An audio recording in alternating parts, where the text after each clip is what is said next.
Hello everybody. So the goal for today is to talk about antiderivatives of a function. So let's begin by defining that term. An antiderivative of a function, let's call it lowercase f, is another function, let's call it capital F. And the goal is that if I take the derivative of capital F, lowercase f should be the result. So the name is very suggestive here. An antiderivative of a function is essentially the derivative in reverse. An antiderivative of a function is a function whose derivative is f, lowercase f. So let's get some practice finding the antiderivative of a couple of simple functions here. Find any antiderivative of, for example, cosine of x. So in other words, find any function whose derivative is cosine of x. Fill in this blank. Now pause for a minute. Think back on your Calc 1 class. What function had cosine for its derivative? The function sine of x had cosine for its derivative. And therefore my final answer to this question would be sine x is an antiderivative of cosine x. Let's try it again. Find any antiderivative of the function x squared. Find a function whose derivative is x squared. Once again, pause the video, think about it for a minute. When you were in Calc 1, what kind of functions had x squared for the derivative? Now this is all based on power rule. Now remember, if I took the derivative of x cubed, then that power of 3 came down to the front, and the exponent was reduced by 1. So the derivative of x cubed, for example, would be 3 times x squared. Now our x squared doesn't have this constant multiple of 3.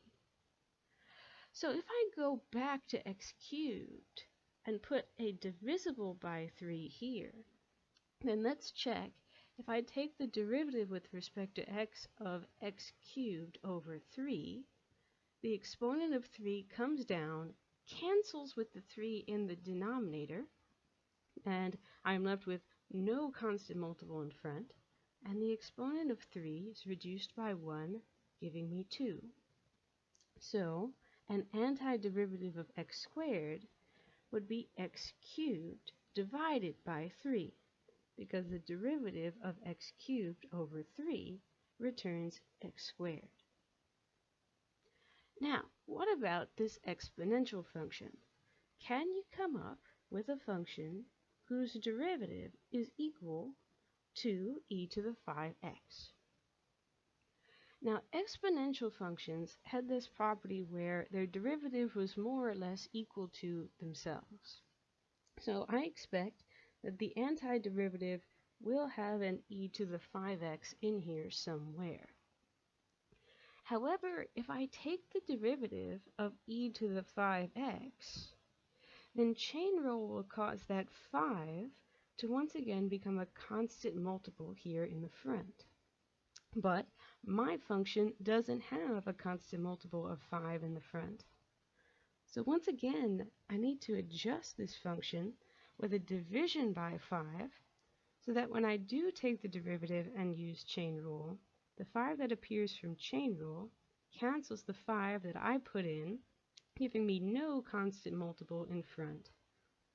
So the antiderivative of e5x is e5x over 5.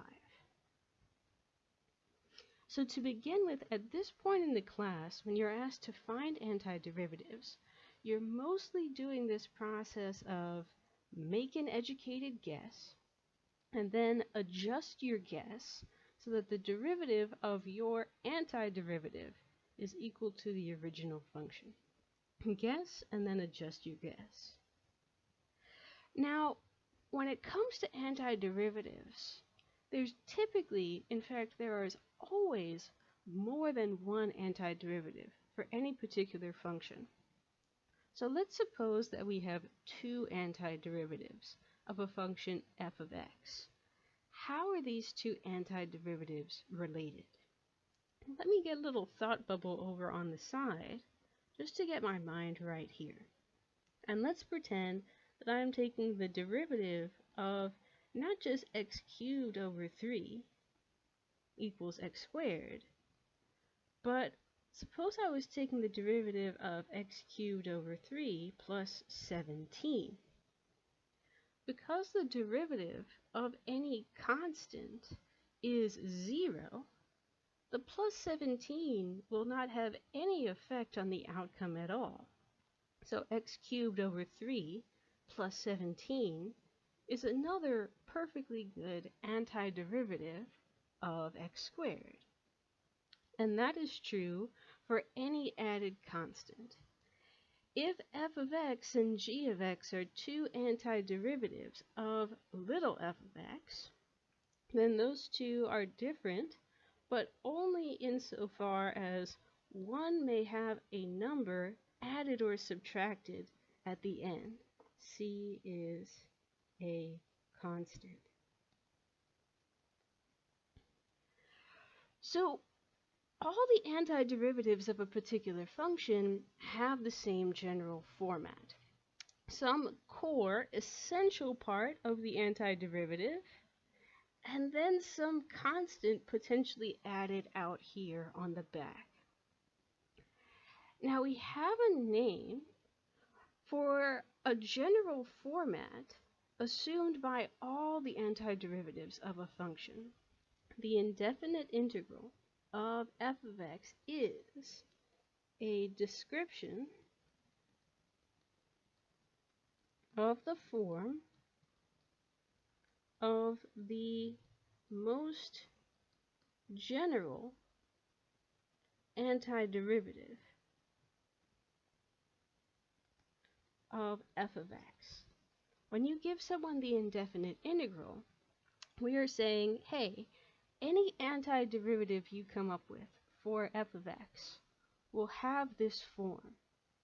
And the antiderivative, the most general antiderivative, the indefinite integral, is denoted with this elongated s, the function whose antiderivative you're taking, and this symbol here, dx.